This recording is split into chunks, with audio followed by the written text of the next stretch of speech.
Талат не сака. Талат не сака. Талат одбива. Талат обструира. Талат не сака.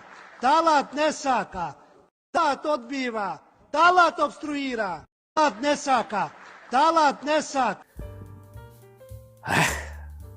Талат. Талат. Море Талат. Гледам, многу си потресен од посетата на Украина. Велиш, си онемел пред геноцидот, а? Одлично бе, Талат. Само да те питам, исто беше онемет кога од твојата УЧК цртаа со ножеви по грбовите на мавровските работници, а? Онеме и тогаш? Дали онеме кога вработени цивили беа кренати во воздух со се хотелот во Челопек? Дали си онемет што македонците иселени во војната 2001 никогаш не се вратија во своите домови? Дали онеме кога од Косово присилно се исилуваа срби и во 80-тите години на минатиот век и во 1999 година, кога завршивте со бомбардирањето на Србија со вашето НАТО? По кои тоа аршини, Талат, едното ти е геноцид, а другото борба за човекови права? И што мајка бараше бе во Украина, а? Па требаше во Донбас и Луганска и русите да одиш ако си фер, и ако си вистински борец за човекови права. Оти тие бараа одцепување од Украина како што твојот народ на Косово бараше одцепување од Србија. По некоја логика треба да сочувствуваш со народот кој бара одцепување од некоја матична држава, а не со оние кои сакаат тоа одцепување да го спречат со убивање кое во Донбас и Луганск трае од 2014 година, кое со живот ја платија 14.000 руси, убиени од украинските азовски бригади, полкови. Тоа не е геноцид за тебе? Само Сребреница и Бучати се геноциди? Или она во тоа селото на Косово Рача, како се викаше, што потоа излезе дека е Фингерај, колку да се започне со бомбардирањето на Србија?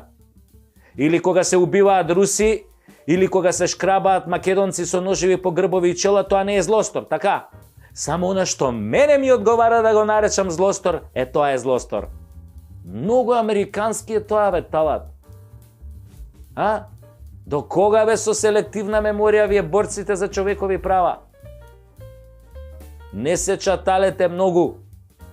Оти знаете како велат црногорците? Никоме чоче nije горјела дозоре. Еден ден свеќата ќе се угаси. Ветерот во грб ќе почне да дува контра, Талат. Земете ве пример од бугарите, најсвеж пример имате. Не ги почнаа да му се чаталат на Путин и што добија? Путин им го секна гасот, а зимата не кае. Ке дојде за некој месец, нели? Бугари фраери, како без газ понатаму, бе, а? Ај сега прдете у цевките за да имате газ. Ако сакате, и ние македонците ке попрдиме во цевките, нели, како добри соседи и пријатели?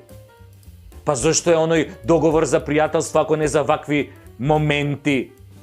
Кога Путин ке ви го секне гасот, да прдиме во гасоводот за вие да имате газ. Многу сте јаки, нели, бугари? Имате јака улога во ЕУ. Главен полицаец на ЕУ кој дисциплинира непослушни народи што не ќе да се пишат бугари. Море, бугари, до кога ќе ја правите истата грешка? Секогаш кога летате со паметот дека сте многу јаки, доаѓа лично кармата по вас. Или Путин, што му доđe исто. А пред него па ви дојде Сталин, ако добро се сеќавам. И Путин и Сталин, значи, ви дадоа по една воспитна. А гледам пак ке одите на баци рака кај русите, како што отидовте кај Сталин кога ги паркираше тенковите на ваша граница во 1944 година. Тогаш цвилевте, ама немој камарат Сталин. Па сега пак ке цвилите. Таква ви е кармата, бе, што да ви правам. Кој високо лета, ниско паѓа. И дај сите вие таму, атлантистите, граѓаните, де, треба да сватите една работа, а тоа е многу важна работа за вашата иднина. Не можете со Владе, ниту еден од вас. Владе пред да почне да тепа се пресметал. Секој ваш потек. Затоа Владе ви игра симултанка. Вие сите, он сам, ко Боби Фишер да игра шак со карамфили.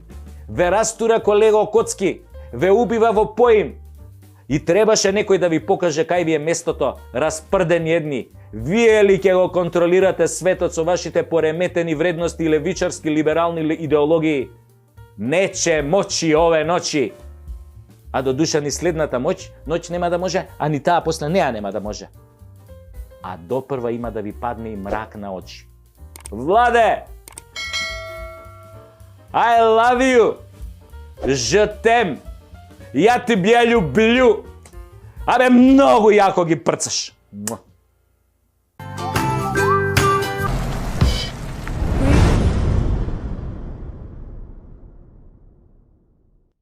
Македонија кој вели дека сме број 2 во светот по корупција. Толку сме корумпирани што не имаат корумпирано да го препуштиме првото место.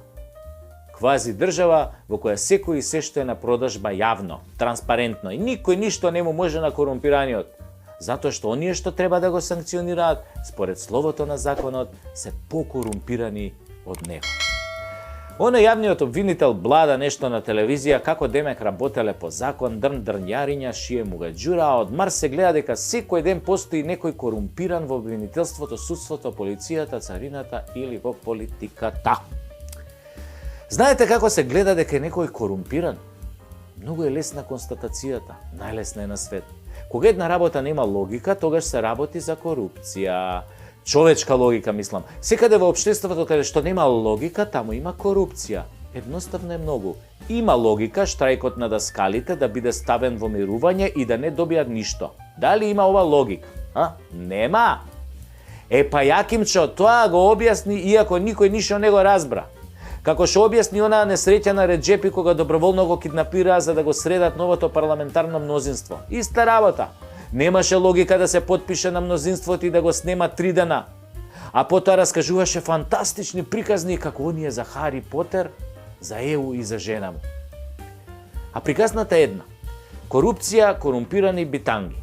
Сега на тие корумпираните што раскажуваат приказни без логика ќе им вработат жени, швалерки, деца, ќе им дадат тендери и готово. Корупција, како што беше корупција со осудените за 27 април. Ги осудија 180 години за реално здружување во толпа и хулиганство, а го залепија сето тоа или го завиткаа во бландата на тероризам.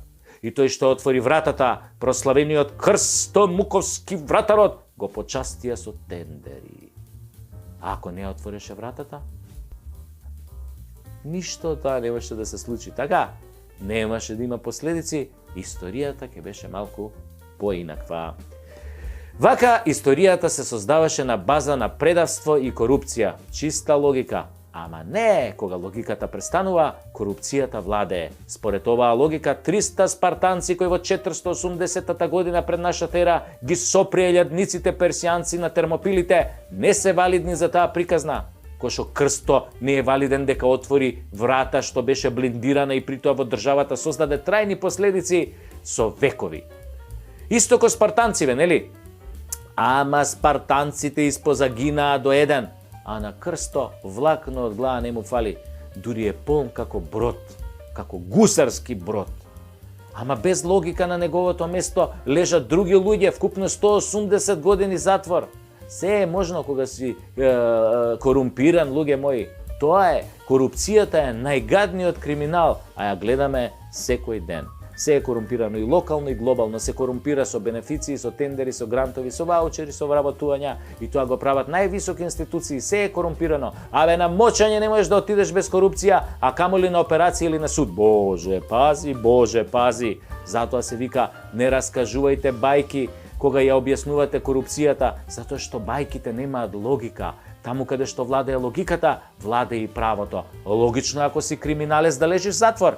Не е логично професорите да добијат тикви со расол, а некој познат да добие грант од 1.400.000 евра. За крастајци да сади. Крастајци криви. Ме молам. Вака како што изгледа, нема надеж. Дури ти, Анджелина Джоли, ако ми дадеш. И пак нема надеж. Ние сме во клиничка корумпирана смрт. Се е корумпирано. Самата логика кажува дека некој издал 200 пасоши на криминалци, а судот дава огромни казни за влечење коса. Но за одземање живот казната е мала, затоа само дајде, пуштете си онака од срце, бе. Абе, терајте, бе.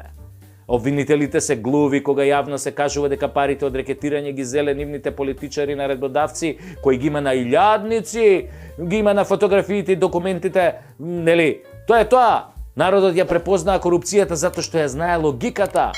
Правото може да го извртите, но човекот се раѓа со чувството за логика. Затоа логиката е најважниот чекор кон вистината. Талат не сака, талат не сака, талат одбива, талат обструира, талат не сака, талат не сака, талат одбива, талат обструира, талат не сака, талат не сака.